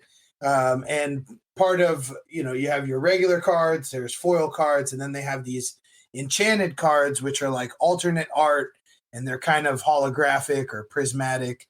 and I opened an enchanted card. It's this really cool Hades card. So I was excited for that. I may also open another one. I still haven't. Joe and I split a case just before the holidays, and he's opened his part and filmed it. I got to open my part and film it, and then we're going to put that all over on Disney Universe TV, so you can check that out. As Ryan mentioned before, youtube.com/the-DUTV. Check us out. And then I know we had talked about it. It's nothing's in the ink yet, but we're hoping to have Rebecca, the Illuminary, back in 2024. The Lorcana Illuminary, sorry. And, as we are new to this TCG game world and, taking a little time to get our Lorcana wings under us, hopefully we can talk to her quarterly, as the game does have quarterly releases. So there's always going to be something new going on with Lorcana through 2024, and hopefully much further for how much money I'm investing in this game. Yeah, and we've actually started playing in a local, you started a league. I just played on a game night. Yeah, over at Hammerhead Games in shout out. What, Citrus Heights, Carmichael, someone's probably Carmichael, yeah. But they will start another league when the next Into the Inklands, the third chapter, to be released. So look out for that if you're here in Sacramento and you want to join us at a local Lorcana night. I know their league, they had, close to 40 or 50 people playing each league night. So that was a good time to be for those. We're just looking forward. It's a fun, the collecting aspect of it is fun, but also the playing aspect of it is fun. Our friends, Aaron and Ashley, through Tiki and Burning Barrel, they're into it. They got cards. So we hope to all get together and play soon. And maybe we'll get some more video content up for you guys on the YouTube page. Yeah. And I know we were speculating because, I was at the Lorcana almost not launch booth, but kind of like the announcement booth at D23 last time. Mm-hmm. And we said, well, they got to do something. And they pretty much announced like one of the sets is coming out that weekend. So we might get a little preview at D23, but that line is going to be long. I know it, but I'll try to get what I can. Crazy. So, I would love to get limited edition stuff, but I don't think I have the patience for it. Well, I might have somebody get it for you that's with me. So we'll put Courtney to work. We'll work as a team around. Oh yeah, no, all of us down there at D23, we're divide and conquer for sure. Yeah. So my news thing that just came out, it just came out actually last week. Out of the blue, filming began on Tron 3. Really? Officially, this was confirmed by Diz Insider. It was confirmed by comicbook.com and Nerdist. The director of the film, which Martin Scorsese. Nah, it's not him, but the director of the film actually tweeted out a little teaser picture, and it's just basically of a director's chair, and it just says Tron, and the 3 is, or the O on Tron is a 3, and he's like, oh, we just finished our first week of filming, so none of the so. There's a quick synopsis on what's come out, and it's basically something in the grid has escaped and is kind of finding its way in the real world. Nothing has come out about the cast from Tron 2.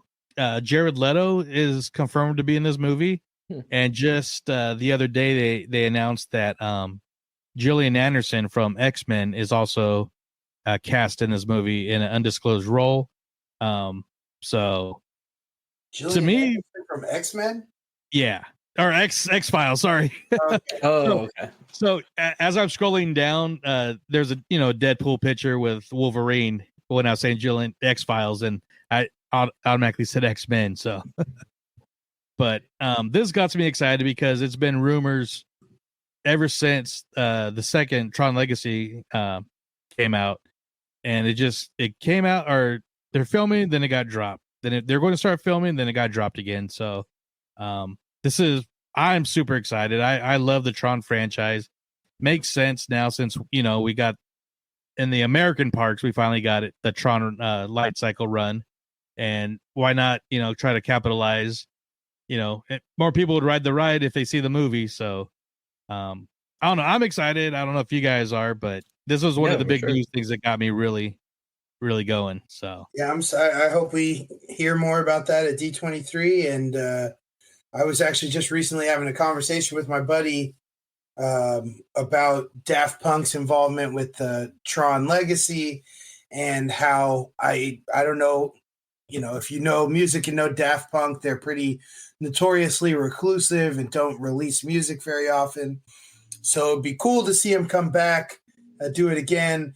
But I think both of us were excited the potential of who else would take the reins on that score going forward. And I hope they tap somebody from the electronic music world, because I think that would be cool. Also, it'd be a big order, but Kiner Music, the family as a whole, who was doing the music for, I think they did Ahsoka and a Bad Batch, right? Or is it just Bad Batch? So he's done just Bad Batch and Clone Wars and Rebels, but I think as a family they worked on Ahsoka. Yes. I follow, I think it's just Kiner Music, and it's mostly the daughter and son. But I feel there was a Bad Batch episode that kind of had like a futuristic race aspect, and I could see them with their experience scoring stuff doing a good job with that. So yeah, and just a quick little addition to Tron 3. Apparently, it is Tron Ares. So they're not. So the chair said 3 on it, but they're not calling it Tron 3. Well, I guess that makes sense because Tron 2 was Tron Legacy. So I'm just trying to see a cast. If not, I'm not going to dwell on it. But yeah, I'm excited because, like I said, I love this whole. Again, I always say universe, but yeah, I got Jared Leto, Gillian Anderson, a couple of other actors I'm not too familiar with right now, but that's okay. I'm excited. We're going to get Neutron. If they're filming now, we will definitely get content at D23. So, right on. Well, cool. Well, man, I'm glad we're back. There's a fun show. We had a lot of stuff to talk about and banter about, and get confused with words about, but it's okay. Those are big words.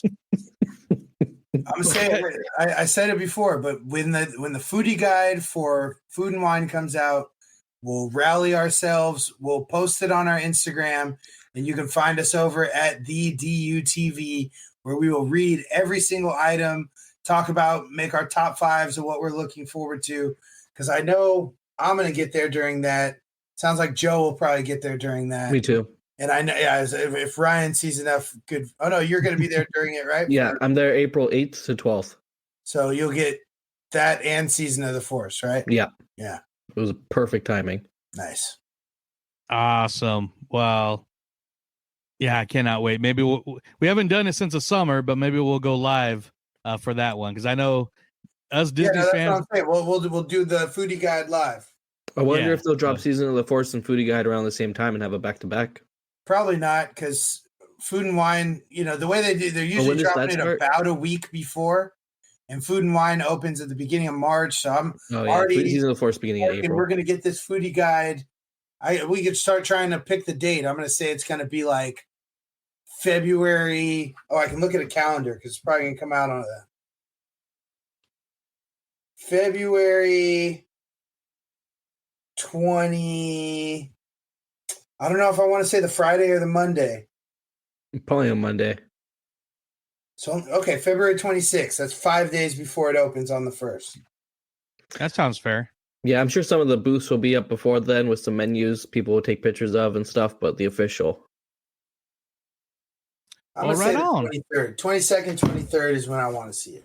Let's do it. All right on. So look forward to hopefully us then. And, of course, we'll have another episode up before then as well. We're back for 2024. A little rusty, but the wheels keep turning. I apologize. Okay. I don't think any of us would have been able to tackle some of those orders. Yeah, it was rough. But like Alex said, we will be back. I think I don't know if it's going to be the next show, but I believe this will be a Disney Universe first in the history of the show.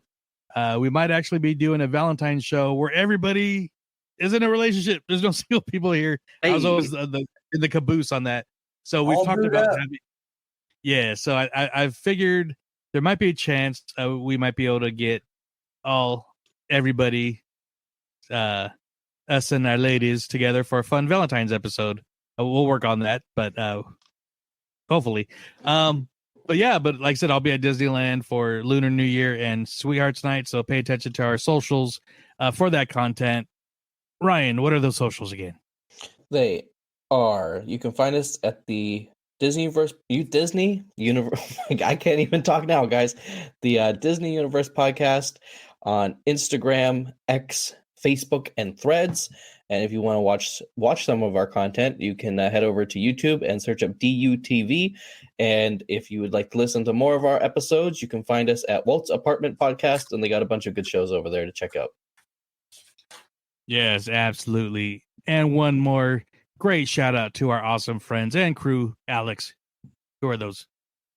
Oh, I've been over here with the DU crew listening to this episode, and boy, am I excited for 2024. If you want to join the DU crew and me in 2024, these great sailors, Jen from Florida and Superfan Jen, Monique, Alfredo, Sasquatch, Tyler, John, Sean, Big Papa Disney himself, and of course, Wedge Antilles. Go to patreon.com/DU crew and join one of our lively tiers to join the crew. Awesome. So thank you guys. We are back. We're ready to rock. And let's do this. So until next time, may the force be with you. Till infinity and beyond. Dirty squalls up ahead. Awesome. Good night, everybody. Happy New Year.